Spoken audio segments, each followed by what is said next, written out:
Wait, are we on the air? Yes, yes, we are. Hello. Finally. Murphy's Law just loves to attack us. For those who don't know, you've dialed into the Masonic Roundtable, a weekly program where Masons from around the world get together and talk about Masonic news and opinions in a friendly and social manner. The standard disclaimer applies. The thoughts and opinions expressed here are solely the opinions of the participants and do not represent any Grand Lodge statements or positions. Make sure you keep your conversations open for the public and on the level. Let's see, we have a light load tonight. As usual, my name is John Ruark, past master of the Patriot Lodge, number 1957 in Fairfax, Virginia.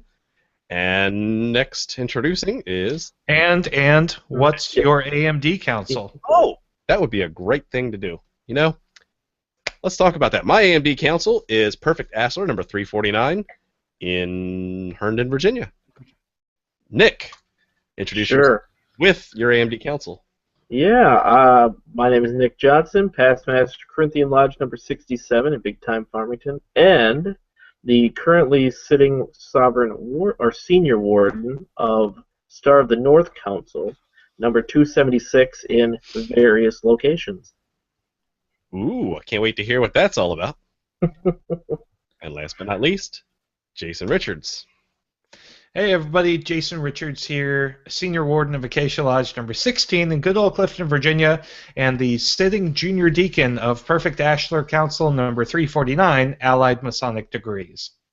Hey, that's my council. Wow, no joke. All world. I've never seen you there. Oh, hey, Robert, welcome to the show. Thanks very much. Robert, what is your title and your AMD council? Worshipful Master, Past Master Waukegan 78, and I'm a Tyler for AMD EM Lambert number 319 in Northern Illinois. Great. So we have a full panel of councilmen, companions, I guess. That's what we're called in council. So let's get to Masonic news. For those that we stayed all the way to the end of last week's episode, you heard a last-minute plug for the Celebrating the Craft. And for those who don't know, Celebrating the Craft is an annual webathon that the Scottish Rite puts on in an effort to raise money for basically two charities. It's their House of the Temple in downtown D.C., which is a 100-plus-year-old building and is in desperate need of repair, as well as the other 50% goes to the Scottish Rite Right Care, which has helped many children with speech disabilities and other sort of audio deficiencies as well. So that's really the Scottish Rite's charity in the past. So I did not hear how much they raised, but I know that they did crack the $1 million mark well into early on in the program. So I think that's great that they had that threshold and they achieved that early. Didn't you guys watch it? I did. It was on the I basically caught nothing but the updates from Maynard as he was doing them hourly, and I tried to promote those. I actually didn't catch the webcast, so I was a little bummed I didn't get to catch it. But it's in syndication forever, so that's good. I caught Fellowcraft on their second performance at 9 o'clock. Really, really great performance of their song Glass Houses, and I do think it's interesting that we celebrate Mason. We say, come help us celebrate Masonry by giving us money. And then I think about like invitational orders like AMD and all the appendant bodies that are like, congratulations, we would like to bestow this honor upon you. Please pay us several $100s. It's like, oh yeah, it's right at home. Okay. But one thing I am disappointed with is I tried to watch it on my mobile device and I needed Flash to install, and so. Yeah, and Maynard said that we weren't going to need. He said they fixed all that. I thought he said that, and I sure enough tried it, and nope. Yeah, so bummer. They need to switch providers. Yeah, Maynard. Maynard, if you're listening, boo. Yeah, Maynard, if you're listening, we are very disappointed. It's all Maynard's fault. Yes. You under-promise and over-deliver. That's what you're saying. So he's a Mason then. Right. Everything that went wrong with CTC 2016, just we could make a meme that says Maynard did it. Yes. Maynard's fault. All right. Speaking of Masonic fails, let's talk about this Northern Masonic Jurisdiction survey that came out this week. Ouch. Everyone I've talked to that took the survey on the internet was not a fan. Why was that?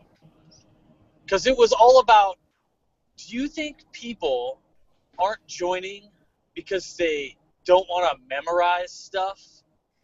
Do you think your child is failing in kindergarten because he doesn't want to memorize the Pledge of Allegiance?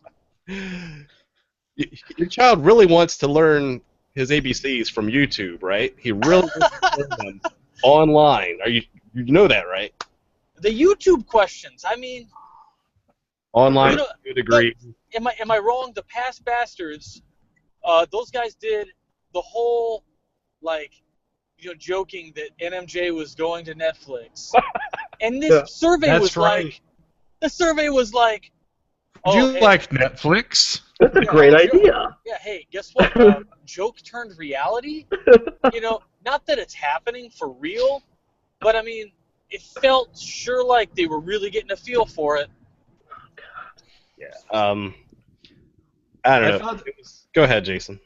I thought it was interesting because I took the survey. It wasn't just for NMJ members. It was for Blue Lodge members as well. You could pick your check boxes, etc. Although since I checked Blue Lodge, they're probably like, it doesn't count. That said, it was really interesting to me that Masonic education wasn't mentioned a single time in the entire survey. It was all about ritual memorization and moving up in the organization. So, yeah, video degrees and chasing a red or white hat. Two things that, and I'm generalizing here, but two things that, generally speaking, millennials are not into. Well said. Yeah, I have to agree, totally. It just seemed very out of touch. And the problem is, if you're going to do a survey, it's like any data call. You need to put a lot of thought into the front end as far as what you want to get out of it. And it also seemed like I had heard from a number of people that they were updating questions on the fly as they were getting feedback. And I mean, you're just going to give yourself bad, incomplete data if you do that. Once you open the survey, you're locked in. I have a meme for that. I do. I just found it. Let me see if I can find it while we're talking. But and that's the thing. It's like, it feels like they weren't getting what they were looking for, and so I was like, hey, why don't we just do it this way? It's like, why don't we lead the question a little more? Yeah, they go, hey, do you want a chocolate chip cookie or an oatmeal cookie? And you go, I'll take the oatmeal cookie. And they're like, all right. What if we said, do you want a peanut butter cookie or an oatmeal cookie? I still want the oatmeal cookie. All right. Hold on. What if? Would you like a cookie with chocolate chips or a cookie with oatmeal? Yeah, it was all unbelievable. I'm surprised they didn't do like with the typical like pollster thing where they say, do you like clubbing baby seals or Donald Trump? 100% of our respondents said they preferred Donald Trump over the alternative. Except for one guy. Did you find that meme yet? No. He lives in Georgia. Yes. Hey, it's the one where Skinner from Simpsons says, "Is it me? Am I out of touch? No, it's the children that are wrong." It's got to be the children that are wrong. Yeah. But if you really like good Masonic surveys that have taken a lot of care and patience in providing the best unaltered results.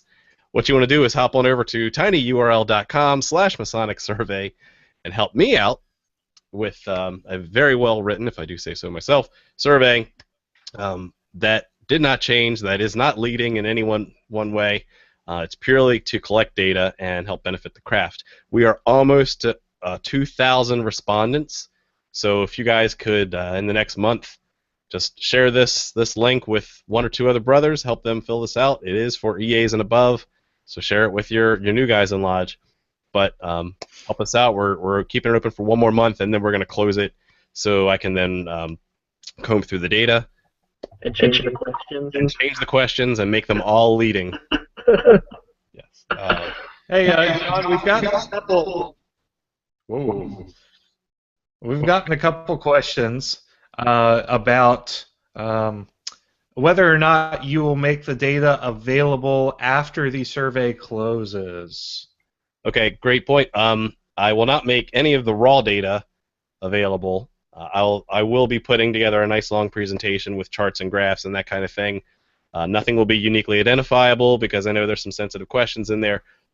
So expect to see probably a pretty long presentation of the state of the craft come September, October time frame at the rate I'm going. Getting ready to have another kid, so that's a little more important right now. Your wife is getting ready to have another kid. It's still mine, whether or not. And you get to stand in the corner terrified. There's a story for another day. Yes. Let's talk about some other news. Next week, John's going to be Skyping in from his phone, being like, hey, holding up a leg. That would not go over well. All right. So help me get to over 2,000 brothers to get that survey responded to. In other news, you've heard Jason and I talk about Masonic Finder. That's MasonicFinder.com. It's a new effort that Jason and I are undertaking. And it is a website where you can post your lodge events for anyone in the world to see because it's better than email distributions. It's better than Facebook groups. And look, this is amazing. We've only been out about 1 or 2 weeks in beta, and we already have like 3 continents covered so far with Masonic events coming on. Being loaded in. It's free to add your event. All you have to do is go to MasonicFinder.com and click on the Add Event button. And you definitely share that with your brethren and check it out. If you want to see, if you're traveling and you want to see what's available or what lodge meetings are going on near you, all you have to do is go to MasonicFinder.com/events, and you can view it as a map. You can view it as a month view. Just play around. It's a lot of fun.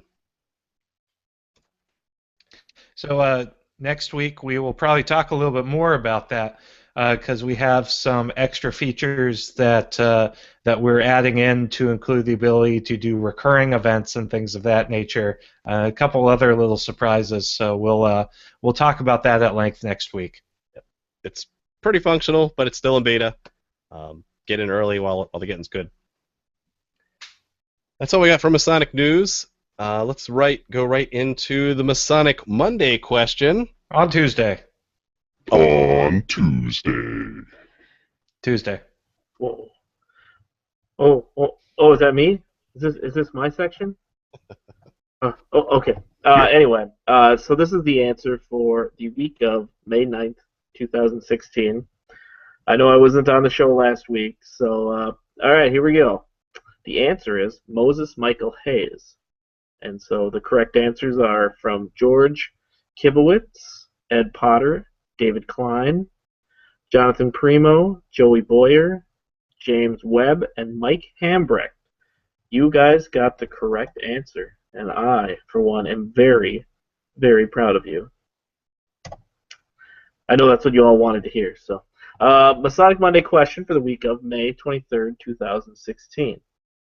This mountain, one of the most sacred in the ancient Near East, with nearly 30 known shrines built to various gods and goddesses, happens to house the highest temple by elevation ever discovered in the Levant.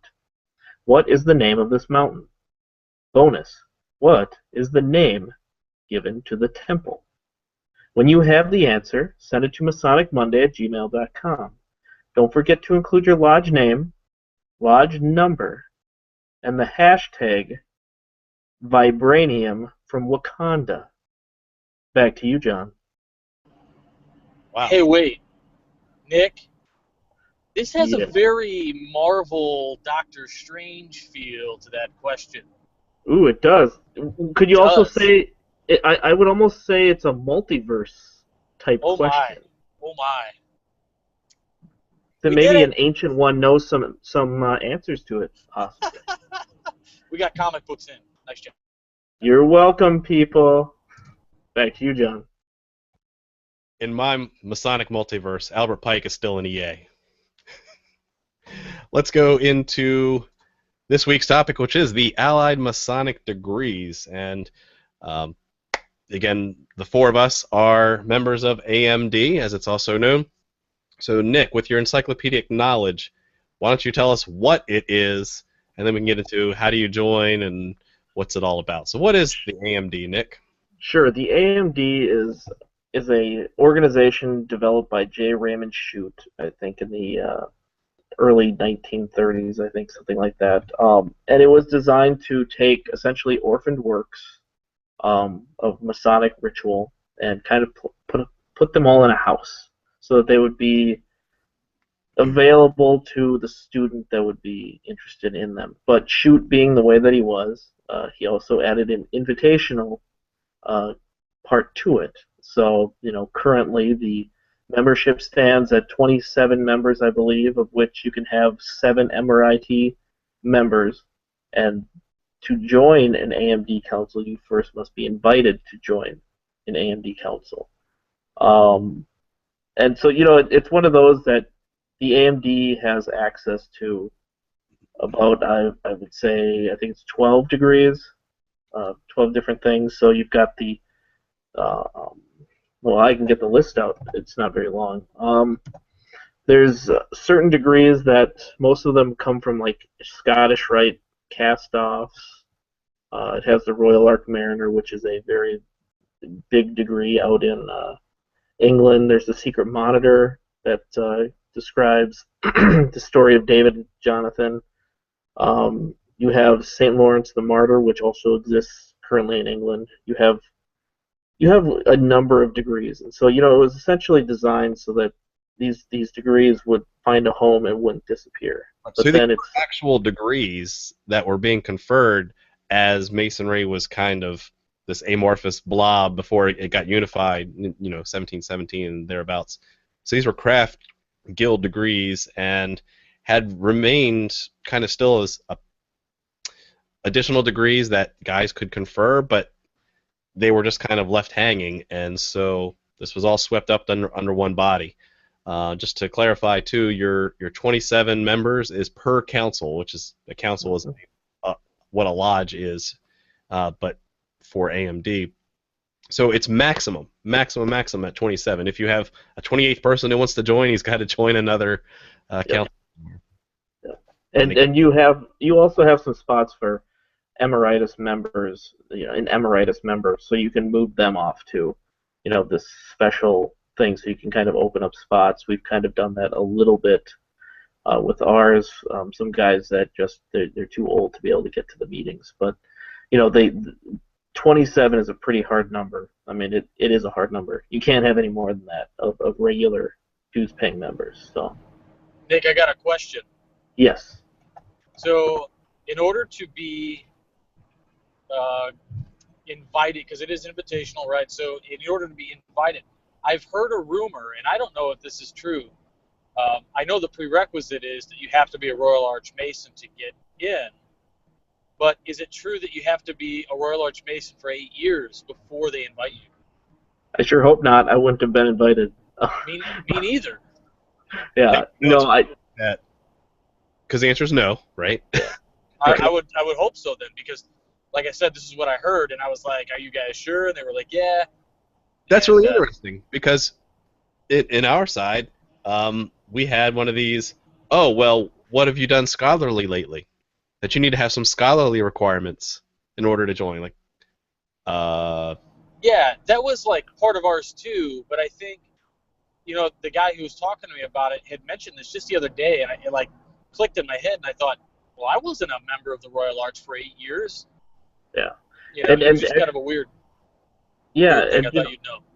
Well, and the thing is, actually, that speaks to a much larger cultural thing within AMD, and that is that each AMD council is allowed a lot of flexibility. I mean, my AMD council does a lot of degrees. We run through the degrees. We ask questions about the degrees during the time that we're going through them, so we can kind of understand. We kind of write down, what's going on in the degrees symbolically, historically, things like that.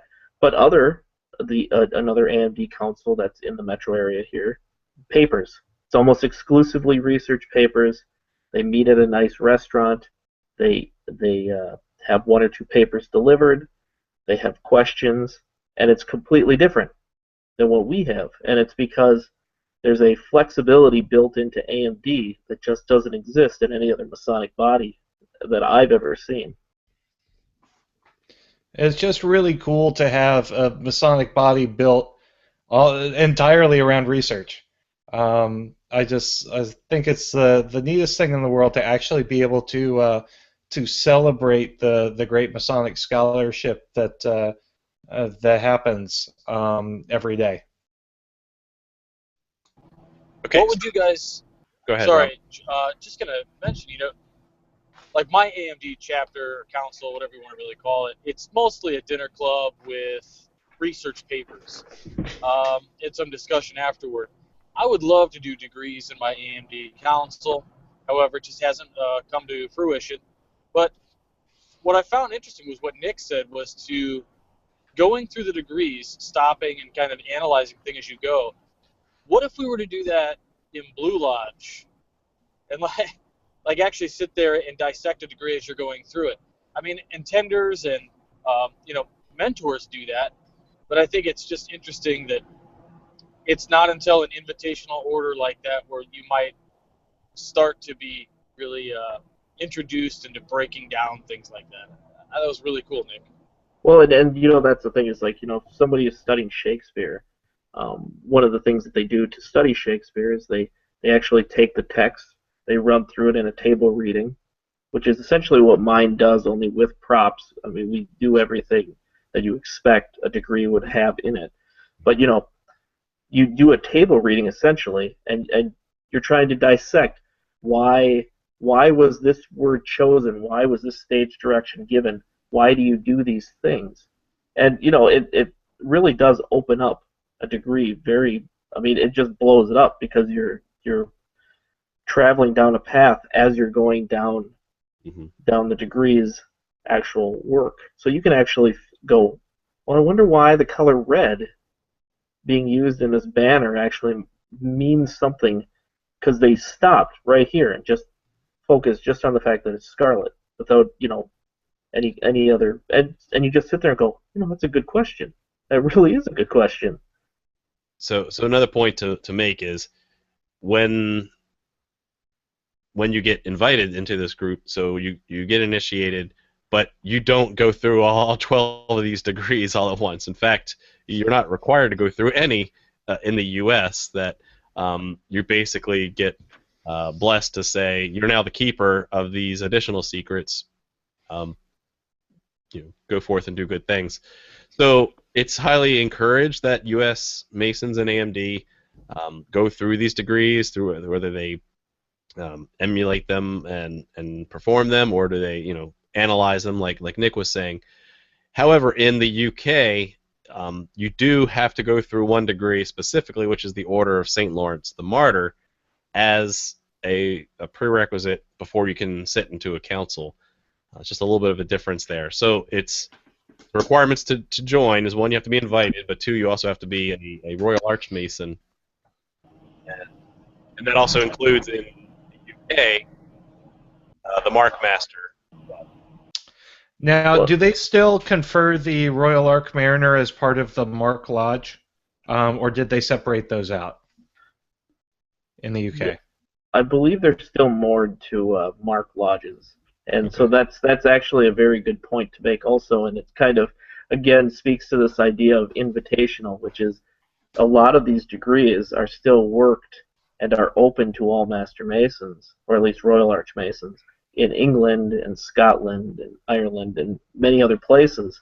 So if you want to get the Royal Arch Mariner in Canada, you go and join a Royal and Select Masters Council, also known as a Cryptic Council in America, and you're able to do that. So I've heard rumors that some AMD or some members of New York Cryptic Council will kind of go across the border, go across to Niagara, and pick up the Royal Arch Mariner degree because it's available to them there, but it's not available to you in the United States. It's only available in invitational, and then of course, that creates this jurisdictional fight, of, well, you guys promised you'd never give it up to our guys and stuff like that. And so it does. It really, the invitational aspect of, well, all these Masonic bodies, it really does create a very touchy subject for a lot of Masons to deal with. So I wanted to show one thing. This is a graphic that's off of Wikipedia. If you go to AMD on Wikipedia, Allied Masonic Degrees, you'll see a little bit that starting from the bottom up, you have to be Master Mason to then join the Royal Arch, as well as the Order of Mark Master Masons. And once you achieve both of those, you can then join the Order of the Allied Masonic Degrees. The question you just had earlier about the Fraternity of Royal Arch Mariners, you do not have to be an AMD Council member. You can go straight from Mark Master Mason to the Royal Arch Mariner degree in the UK. Yeah, not in the U.S. Not in the US. So, you guys are talking about a couple things, really. The invitational. It was expressed to me a long time ago. I had no idea what AMD was before I was even asked. Somebody came to me and said, write down everything you've done in the fraternity, blogs, all that goofy stuff. And they said, hand it over to me. I said, okay, and I gave it to them. I didn't know what it was for. But they also said that, yes, these things are invitational. You cannot ask to join. However, it should be noted that while you cannot ask to join, I don't think it's such a bad idea to say that people should know you are interested, because they're not going to ask you if they don't think you'd be interested, and if they don't know you really well. I would definitely, like if you're into Masonic education, let people know that. Right. And because AMD, like, regardless of what kind of AMD chapter you have, whether it's, the dinner club with some papers, or actually a degree club, or maybe you got a great one who does a great blend of both, I would say that even if you join one that's not the greatest, or, in your opinion, it's still open, not any other AMD council. I mean, it's not like let's say all 27 members show up to a council meeting and you want to go visit, they're not going to let you in. They're just limited to their membership, not to how many can attend and things like that. So it's still traveling, just like a regular lodge. Yeah, and to your point on, expressing interest in research, our first ever episode of the Masonic Roundtable was on the topic of AMD's Masonic Week. And in that episode, I actually talked about how I thought AMD was a really fantastic idea, and said, that's an organization I'd love to be a part of one day. Hint, hint. Huh? And guess who's a member of AMD? Jason. The circle's complete. Nudge, Yes. nudge. Say no more. Yeah. Well, and it's kind of interesting is, like, we discuss this idea of getting noticed and invitational aspects in AMD, and I was reading Brent Morris's book, A Radical in the East, and he actually discusses the essentially the flan of Freemasonry that's shrinking and shrinking and shrinking in membership, and yet the explosion of AMD councils. And he explained that the data is suggesting that the flexibility within AMD councils, the ease in which you can start one, if I remember correctly, it's like 5 Royal Arch Masons, of which one has to be a member of the AMD, which, when you hear that, I mean, the bar to create one sounds pretty low to me. I mean, it's like, what, you send in like $50 or something like that, get five Royal Arch guys, including yourself, and you're good, right? I mean, the one that I'm in was started by 5 AMD guys who were tired of driving an hour and a half.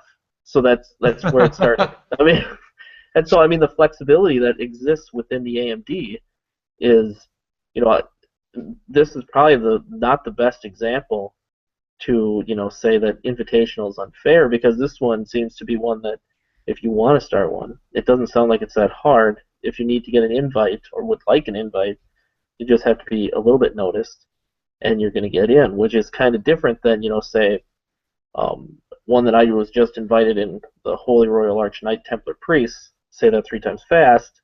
That one you have to be a commander, a past commander, I mean, and there's only 33 that can be in one of those, and there is no emeritus. And, it's one of those that there's only like 1 or 2 per state.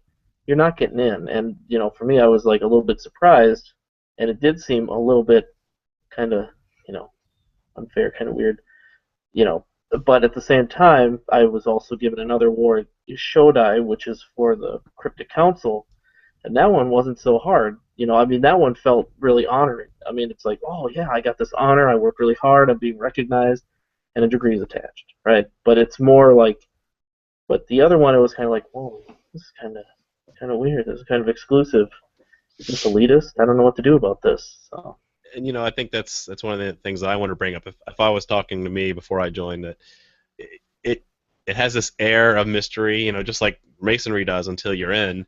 And I'm not saying it's deflated once you're in, but it's definitely not as snobby, as elitist as maybe some other orders are. And so I think it's good that, one, they're preserving these different degrees, and you can definitely see some influences of how they've contributed to other degrees and other systems, but it's just further light. But don't take the invitational only thing as an air of elitism or something special. But Nick has his own soapbox about invite only bodies anyway. Well, I was going to mention that you said, don't let this get this elitist kind of attitude about it going. And that's so true, because, there's 27 members per council. But, guys, there could be any number of councils in a state. It's not like there's only 1 in a state or 2 in a state. There are several. So, even though it's 27 per state, like Nick said, and Brent Morris has written about, it is relatively simple to start one. Only one guy has to be AMD, and you could have the other guys just Royal Arch dudes.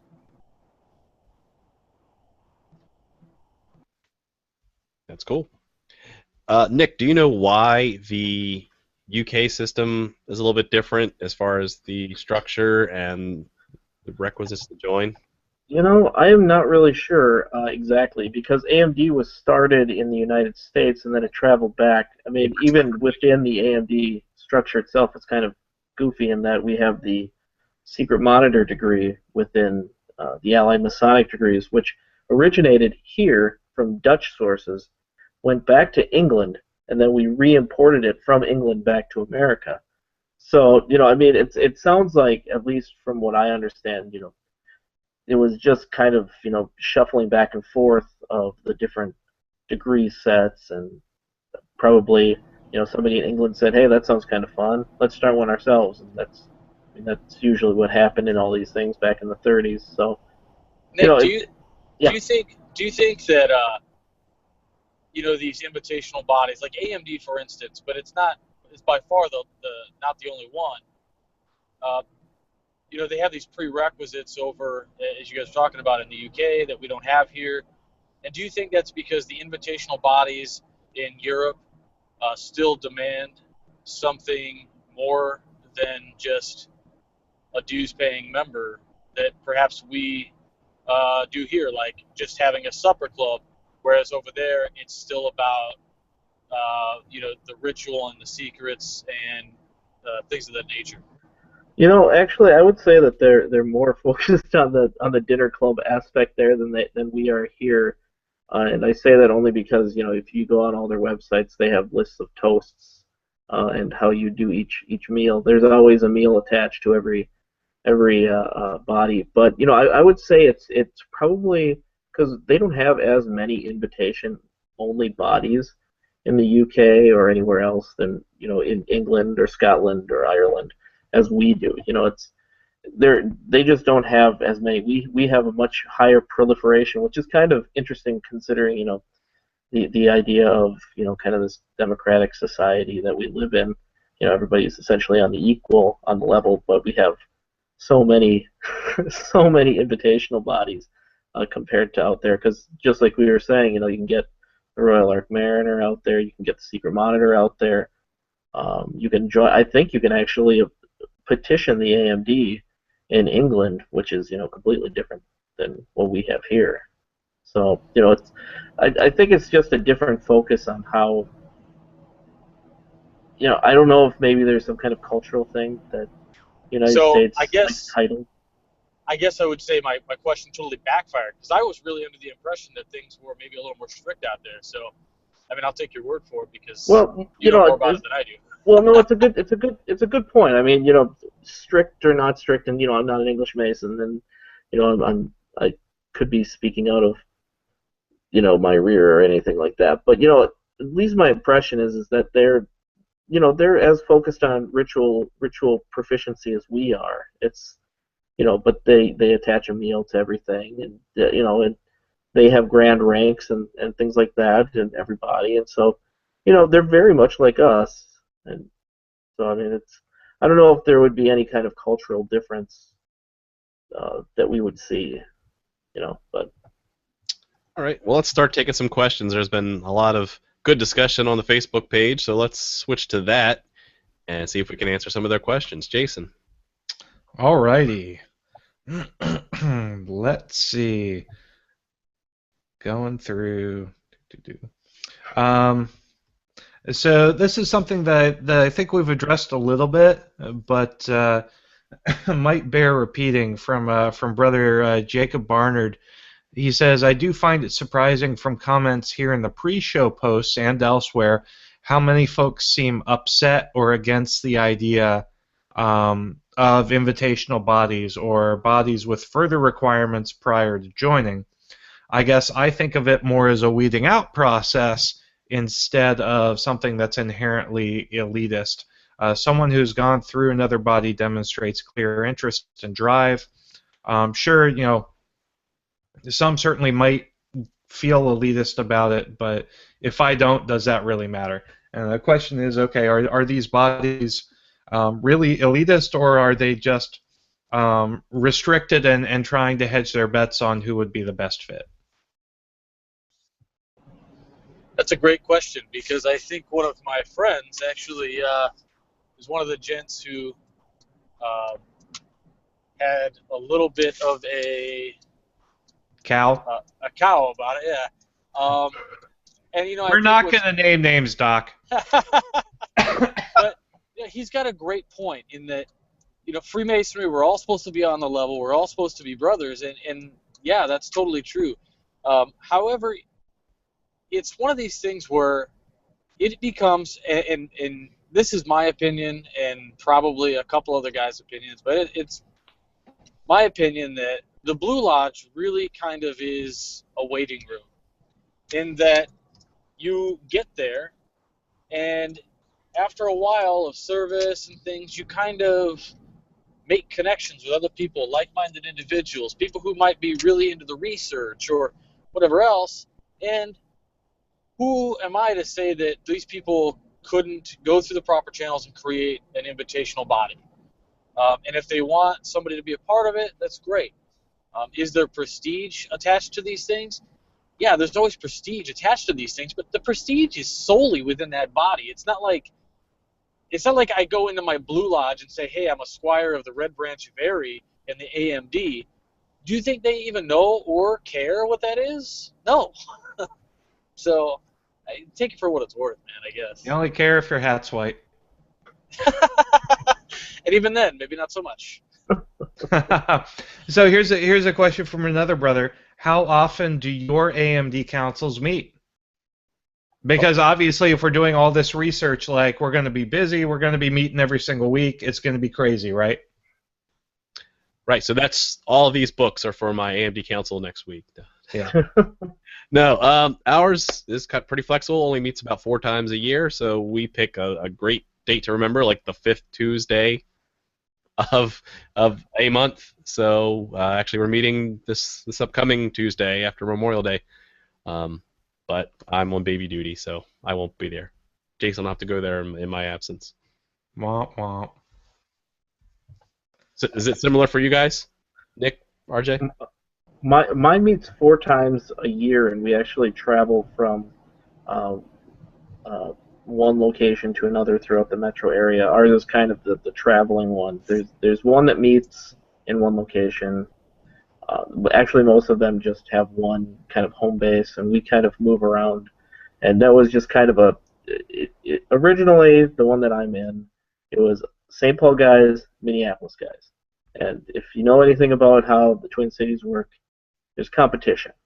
So even within the AMD Council, there was a little bit of competition. So the Minneapolis guys, you'd meet in half of the year in Minneapolis. You'd meet in St. Paul the other half of the year. Now a lot more guys from the suburban lodges are being invited in, so now it's a little bit more loosey-goosey of exactly where we're going to be, but we never really leave the metro area of Minneapolis. So we meet 4 times a year, and it works out pretty well. So here's another. Oh, go ahead. I was just saying, same thing. Quarterly, we move around in restaurants. Interesting. So here's another question. So we've gotten a question on what the difference is between AMD and other, others of the hundreds of York Rite bodies, to include the York Rite Sovereign College, that are similarly focused on the preservation of niche degrees and the propagation of Masonic research. This one's all yours, Nick. Oh boy. All right. So it's I'll just do a summary because I'm sure we're going to do a show on every single one of them at some point. But all right. So the York Rite Sovereign College, I saw that one was mentioned in there. That one. What we do in York Rite Sovereign College is kind of like we're the helper monkeys for all the different lodges and York Rite bodies. We go around and we have kind of a degree that you do to join, and then after that, you're kind of expected to. If a lodge says, hey, we need a dude, or a chapter says, hey, we need a guy, you kind of show up and help out. Knight Masons are some degrees that came over from Ireland. They're called the Green Degrees. They're pretty cool. Let's see. What else do people want to know about? I don't know. We'll just say those are the 2 for now. Great Grand College of Rites. Right? Oh, yeah. Greg Knott wrote about that on the Midnight Freemasons Free Plug. And that one's open to anybody who wants to join.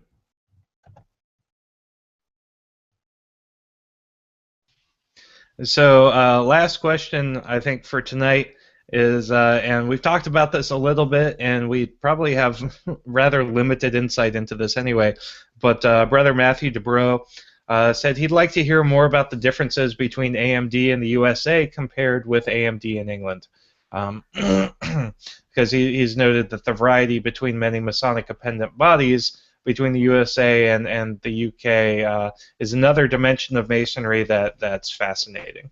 Well, I actually just looked that up because I was trying to remember. I remember the J. Raymond Shute stuff. What I didn't realize was that actually he was the importer of these degrees. So originally they were coalesced under the Grand Council of Allied Masonic Degrees in England and Wales, and then were based in Mark Mason's Hall in London in 1870. And then the warrants for all these smaller councils were started to hand out in 1880, and they got bigger and bigger and bigger. And originally they had 4 orders that they could give out, which were Grand High Priest, St. Lawrence the Martyr, Red Cross of Babylon and Knights of Constantinople, and then they added the Grand Tylers of Solomon later on. And just like we were discussing here, it's closed. You have to be invited. 27 members. In England, any Mark Master Mason and companion within the Holy Royal Arch can join a Allied Masonic Degree Council in England. So that's a very, and just like I was saying before, a lot more of their degrees are much more open than ours are, and I've never really understood where that came from. I assume it was just because Shoot was pushing, that kind of exclusivity. Maybe it was just him personally that was really involved in that idea, but that's the difference in culture, I guess. So. Great. All right, let's start wrapping up. Let's start with Robert, our traveling man tonight. Just want to say thanks again and putting up with any background noise you may hear. I am, of course, in my mobile Masonic office, aka my Jeep that I live out of. So thanks again for watching and listening to the show. If you love AMD or you love, Masonic research and these topics and the like, let it be known. Do what John did and so many other guys have done. Start education clubs, and get out there and let people know you're into education. Because if the right people know, you just might get lucky and they might invite you to an AMD chapter or council. And when you get in there, take it in for all it's worth. And if you're not doing degrees, tell them you want to do degrees. And if you're not doing degrees and you don't want to do degrees but you want to read them, then get in contact with somebody and get those on paper and read them and study them. There's a lot of great stuff that you can do within the AMD, and like Nick said, it's super flexible. So just get involved. And if you like Masonic podcasts, please check out What's KMU on 9:30 Sunday nights. We just had a great episode with Dr. Bruce S. Fisher, which was pretty amazeballs. So anyway, thanks very much, and talk to you guys next week. Yeah, kudos for finding that diamond in the rough. Dr. Fisher is an interesting character, but very knowledgeable. Yep. Let's go over to Nick. Yeah, for me, AMD is the flexibility that I find in AMD has always, for whatever reason, if I'm running out of time or I'm going to get yelled at home for going to too many things, which has never happened ever. Ha! But anyway, AMD, I always try and find a way to actually make it, because the way in which my council, and again, this is back to that flexibility idea, the way that my council runs kind of is because of me and other guys that were like me that saw we have these degrees, and just like Doc was saying on his post, the highest level is Master Mason, and I would add Royal Arch, because that's really the complete story. But Royal Arch right there, and then after you have that, everything else is commentary. It's you grab this and you compare it back. You take this and you compare it back, and I do that all the time. I mean, the AMD really encourages that. And so for my own AMD council, what I do is I type up about 12 different questions before every degree. I send it out to the guys, and they look at it and they kind of answer it. They write it down on a piece of paper so they're ready to go. And when they are, we do the degree. I ask the question, they have their own questions, and it becomes this really engaging activity. And it's something that's, it is. It's a table reading, it's a study group, it's everything that you liked in school without any of the tests or homework or teacher giving you the stink eye. So I love AMD. It's the one that I find the time to actually attend. And so if you are an AMD member, in July, just hit me up with a note. We are doing a special AMD Day, Minnesota AMD Day, where we will be conferring the Secret Monitor degree. So only open to AMD guys, invitational. Yes, you're going to yell at me. But it's going to be really cool. We've got all the props. We're going to do the same thing we always do, but we're hoping to get as many people as we can. So come on out. I'll give you the details if you hit me with a note. You know, I have a joke in there about we're having an AMD. To find out where it is, you have to wait for an invite. Oh. Ha ha ha ha ha. It's in the mail, baby. All right, Nathan. All right, thank you, John. Thanks. So yeah, AMD has been a fantastic experience. I've really enjoyed it, and honestly, it's been great to just be able to do research and present it. Because if you, I don't know a single person for whom public speaking comes naturally, and AMD is a really great place to. Again, seek that further light, that more light in Masonry, especially if it's something that you're not really getting in your Blue Lodge. And so I find AMD as to be another outlet for scratching the itch of Masonic research. And do I think it's too restrictive at times? Yes.